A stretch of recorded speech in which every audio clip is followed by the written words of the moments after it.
Home Alone Stories. Story 1. When I was 14 years old, I had to live with my grandparents. I had to live with them because my sister was in college and my parents were getting divorced. They lived in this old bungalow type house. It was one story, and we had stairs that immediately went up to the attic, an attic which no one really used. We just put stuff up there. It's too hot and stuffy. The sole window up there didn't really help much either. The attic had old creaky wooden floors that I remember having to polish with coconut shells, because that's how we do it here in the Philippines. My grandparents are very traditional. Anyway, my door was near the stairs leading up to the attic. Like, you opened my door, then faced right, and the stairs would be immediately right there. I hated that. Every time I left my room, I would expect that something would be immediately crawling down from the attic. One night, my grandparents had to pick up my aunt's family from the airport. But because of the hellish traffic here, they had to leave at 7 p.m., and their expected arrival back home would be at most 5 a.m. So a 14-year-old girl would be alone at home the entire time. I told them I would be safe here. We live in a gated community. We have tons of guard dogs. Everything will be okay. Or so I thought. Before they left, we already had dinner, so I was stuck with cleaning the dishes and all.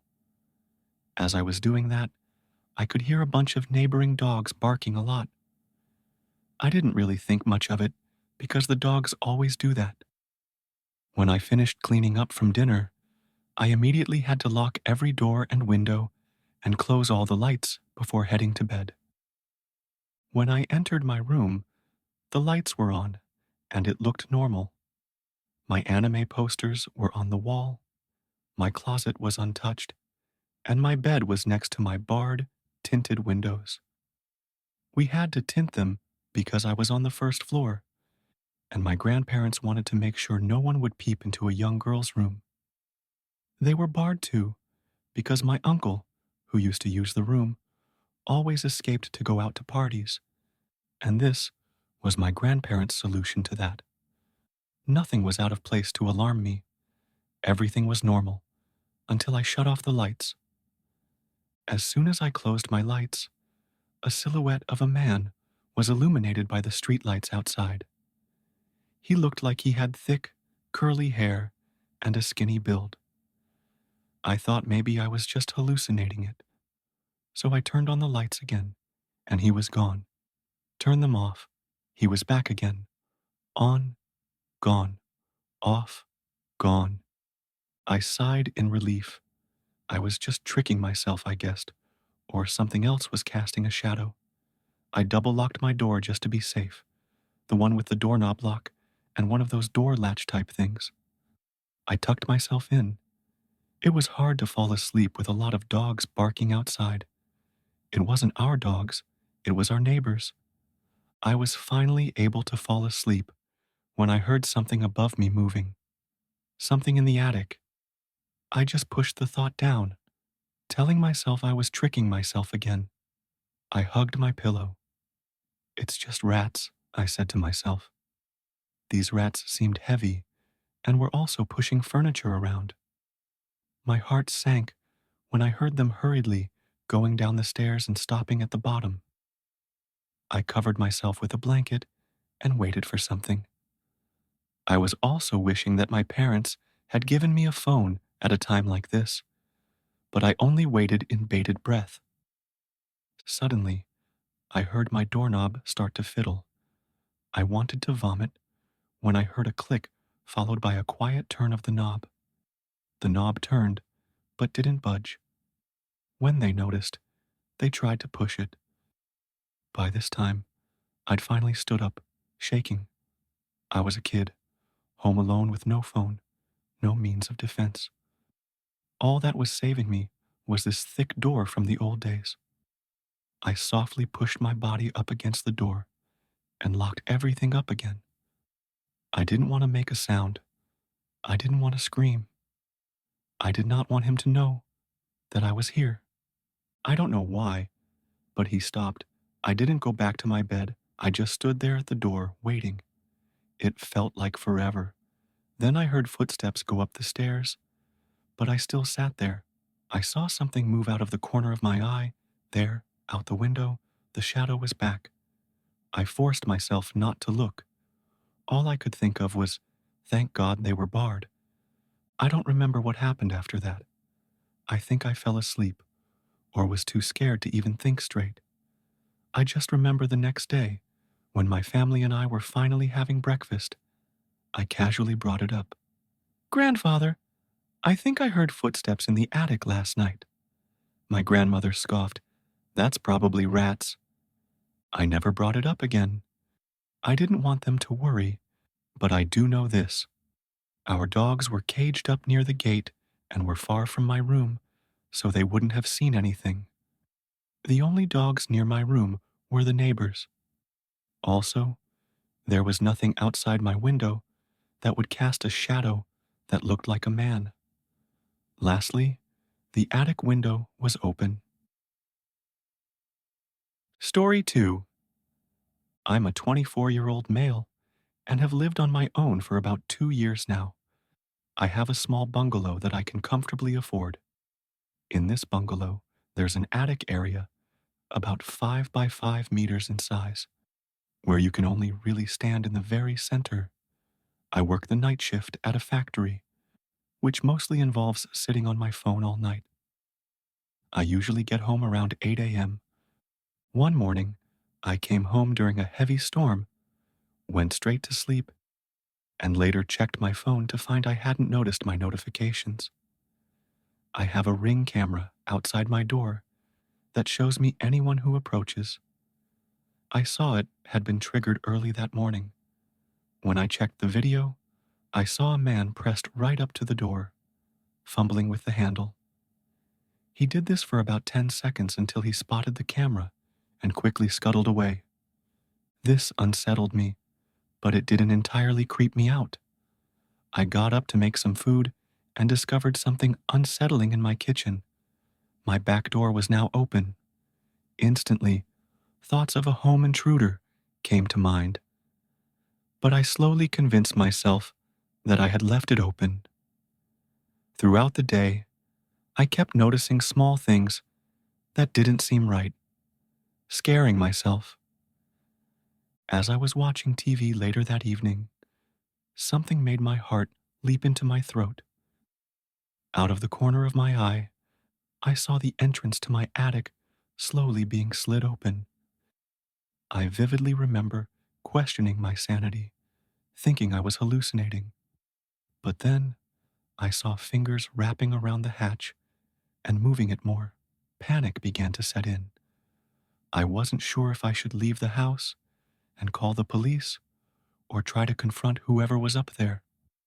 I chose a mixture of both. I started dialing 999 and ran to my bedroom, where I could lock the door.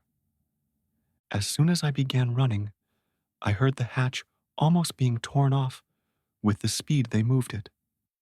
I looked down the corridor and saw only a little slice of the darkness up in the attic, with human hands still holding onto the sides of the ceiling.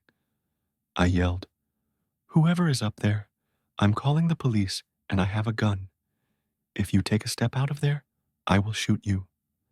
My hands and voice were shaking with adrenaline as I tried to sound as tough as I could. What I saw next is something I'll never forget. The hands slipped back into the dark, and then the man dropped down. I slammed my door shut and locked it as quickly as I could. The call went through, and I got on the line with the police, who dispatched officers to my house. I told them I didn't know if the man was armed. The dispatcher told me to stay on the line. I heard the man walking up to my door, rattling the handle, and then going through my cupboards in the kitchen, causing a lot of commotion. I don't know why he stayed. I would have just left the house, but he stayed right up until the police came and arrested him. Apparently, he was a homeless man, armed with a knife from my kitchen, and had recently been seen trying to get into other people's houses in the area. Since then, I've been very frightened to sleep. I now sleep with my bedroom door locked, all my windows closed, and a knife under my pillow. I know it's unlikely to happen again, but I just cannot forget the way he dropped down from my attic. That's the story of the scariest thing that's ever happened to me. Story 3. When I, a 38-year-old female, was 18, I lived in a detached garage apartment that had a second apartment upstairs. My apartment was an efficiency and only had walls without doors to separate the rooms. The second floor was being renovated, and no one rented it. Occasionally at night, I would hear footsteps. It sounded like it came from upstairs. I could hear someone going up and down the stairs outside at night. One time, I had put my St. Bernard on a tie out to go potty, and when I went outside, I heard scratching on the steps. I found her wrapped around the stairs in a way she couldn't have done by herself. Not long after that, I started having friends stay over because I thought I was imagining these things, since it was my first time living alone. One night, I was lying in bed and heard a noise that woke me. I looked up, half awake, and saw a shadowy figure at the foot of my bed. I saw the outline of what looked like a thin man or woman with shaggy hair and a top hat. I told myself I was just being paranoid and imagining things. I grabbed hold of my dog and covered us with a blanket, telling myself over and over that it wasn't real. A few weeks later, my car had a baseball thrown through the window. I was outside taping my window when my neighbor came out to talk to me. A young couple rented the house on the same lot, and I asked if she knew if our landlord had either been working on the upstairs unit or maybe rented it out because I kept hearing noises. She told me no and offered to have her husband go take a look at the upstairs unit. While he was inspecting, she started telling me to be aware of a homeless man who was seen in the alley behind us. I asked her to describe him. She told me he's tall, thin, dirty, with long hair, and always wearing a funny hat, kind of like the Mad Hatter.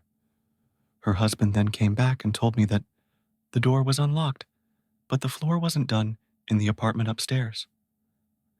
There was no possible way someone could be up there because there was no place to step. I called my mom, and she helped me move. While I was loading the U-Haul, I found 3 house keys in random places in my yard. Every single one of them went to my door. I'm pretty sure this dude was just living with me, and I had no idea. Story 4. The following took place just after I turned 18.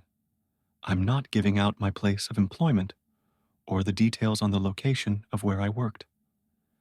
I worked at a local mall, so I encountered plenty of people every single day.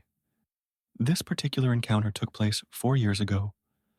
I opened my store and began daily tasks such as reading and responding to emails, and also changing signs to match the deals that were going on that particular day. It was a quick shift because it was only a part-time job for me. I clocked in, and 4 hours later, I clocked out and went to my college classes. Nothing in particular was strange or stood out that day, just the usual helping customers find items they were looking for and ringing them up. It wasn't until a few days later, when I was sitting in a restaurant with my boyfriend, that my phone was buzzing like crazy. The girls from my work group chat were going nuts over a screenshot of a man's post on Craigslist. When I opened the image, the man was describing his encounter with me in my store in the misconnections section on Craigslist. Apparently, I had helped him find a few items for his daughter, rang him up, and he left without any alarms going off in my head. As I sat in the restaurant with my boyfriend, thinking back to my shift a few days prior, I thought about a couple of men it could have been. For the next couple of weeks, I watched my back at work. I made sure to carefully examine each person, especially the men who entered and exited This was my first job, and because I was 18, I didn't have a lot of experience with people constantly checking me out or stalking me. This whole experience still has me looking over my shoulder, not for the same man, but for any other person who may slip under my radar and go unnoticed as a total creep. I no longer wear a name badge, and my coworkers know not to give out my schedule. It just makes you think. No one would ever believe me, and I want to share the story because I talked about it yesterday for the very first time. English is not my native language, so I'm sorry for any typos that you can see. I live in northeastern Europe. My country's cold and covered by large forests and several lakes. My family consists of my mother, father, and an older brother who is 3 years older than me. It's also important to know that my parents' house is in the middle of nowhere. It's just forest all around. There aren't even proper roads or streetlights, and the nearest neighbor lives really far away. In my country, winter comes early and lasts longer than summer, so the days are dark almost all year round. My father is a fireman, and my mother is a nurse, so they were often on night shifts. They had left me and my brother home alone since we were just toddlers. I don't exactly know if it's legal to leave us alone, but my brother has always been good at taking care of me. This particular evening was close to Christmas. Both of us were on winter break, but my brother still went to ice hockey practice. He was really tired that night after practice, and my father and mother had gone to work at night, leaving us alone once again. I was around 8 at the time, and my brother was 11. We often slept next to each other downstairs in our parents' bed, but I decided that night to be a big girl and sleep in my own bed upstairs. I really just wanted to play my Nintendo, and I knew my brother wouldn't let me. My brother was tired after training, so he just went straight to sleep. We ate, brushed our teeth, and then went upstairs to our separate rooms. My room faced the forest, and his room faced the only dirt road. There's a hall and a toilet between our rooms. My brother must have fallen asleep almost right away, but I played and played. I played for so long that I lost track of time. I was under my covers in case my brother came to scold me. Then I started to hear something outside, but I didn't pay too much attention to it at first. I have lived all my life in the middle of a forest, and you can hear voices from there all the time, like small noises. Then it changed in a second. Someone started shouting, almost screaming. It sounded like a grown man who was wounded. I lifted my head from underneath the covers, startled, and just listened for a moment. I called out my brother's name, but he didn't answer. I got up from my bed and ran to my brother's room. He was still sleeping soundly. I began to rock him awake, and at the same time, I saw from his alarm clock that it was 2 in the morning. My brother woke up confused. I asked him to whisper. My brother's eyes widened, and all the sleep vanished from his eyes. He sprang up, didn't say anything, and began walking towards my room. The shouting was coming from somewhere in the forest. We stood together in my room and stared out into the darkness. "Someone needs help," I said, quietly, but my brother's expression did not change. His face was like stone. "No, no one needs the help of 2 kids. Besides, if you needed help, you would be screaming for help." My brother turned around, and he was right. I heard no words, just screaming. My brother walked downstairs, and I ran after him. Our house has 3 doors, and he tried each of them to make sure that they were all locked. He took our father's headlamp because it had the strongest light, and he picked up the house phone. He made sure all the lights were off, then took my hand and started to lead us back upstairs. Then he stopped. The shouting had changed. It no longer sounded scared or as if it were asking for help. It sounded irritated, almost angry, like it was annoyed that we didn't come out looking for it. My brother squeezed my hand and pulled me upstairs. He stared at my room for a moment before pulling me into his room with him. He then closed the door and sat behind his bed, pulling me into his arms. It was still completely dark everywhere, and my brother hadn't turned on the headlamp, but he had 112 ready on the phone. We continued to sit there in silence. The sound came closer and closer until it was clearly behind the window of my bedroom. Then we heard someone banging on the window. I started to sob. My brother stroked my head to calm me down, but it did not help. I was so scared. The sounds seemed to be coming closer and closer. It had climbed the fire escape under my window and was now traveling along the rain gutters toward my brother's window. Then it became quiet. It stopped screaming, but we could hear it clinging to the rain gutters to get closer and closer, and it was too quiet. My brother turned on the headlamp and pointed the light toward his window. Nothing. He turned off the light and waited a moment. Then he pointed the light at the window again. Nothing. He turned it off and waited once more. Then there was a big crash, as if a big pile of snow had dropped from the roof down to the terrace. My brother flashed the light in the window, and there was something on it. A trace, like the mist left when you breathe too close to the glass in cold weather. There was a trace of mist on it. My brother immediately turned off the light once more.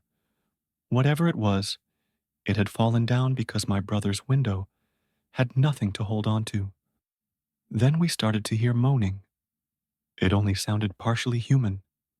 It sounded more like a bear.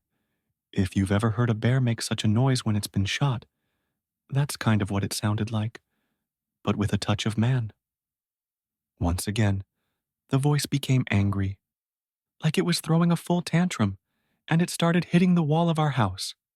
I squeezed my eyes shut and pressed my head against my brother's shirt.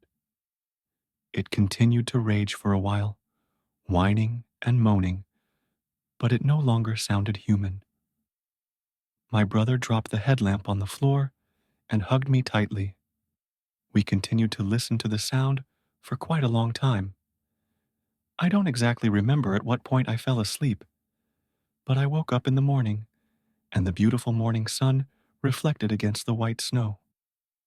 I was laying on my brother's bed, and he was sitting next to me reading comic books. He smiled. Had I been dreaming? I didn't have time to say anything before we heard the lock in the front door open. It was 9 a.m., and my dad had come home. My brother cheerfully jumped out of bed and ran to greet our father downstairs. Maybe I had a nightmare and just went to sleep next to my brother. It's not impossible, especially since my brother didn't mention anything. I convinced myself that it really had just been a nightmare, but it felt all too real, and I believed that for many, many years. However, recently that all changed. My brother came to visit me yesterday. Nowadays, I live in the capital of my city, far away from my father and mother, because I go to university. My brother had broken up with his long-term girlfriend and promised he could bunk at my place as long as he needed. We had a lot of fun, just like old times. We drank some wine, watched movies, and talked about everything. One night, we had a conversation that went a little deeper than normal, which usually happened after drinking some wine. I turned to look out my window. Winter was coming, and it was already getting dark. It brought back all those childhood memories, and I told him about a dream I'd had when I was little while looking at the street lamps.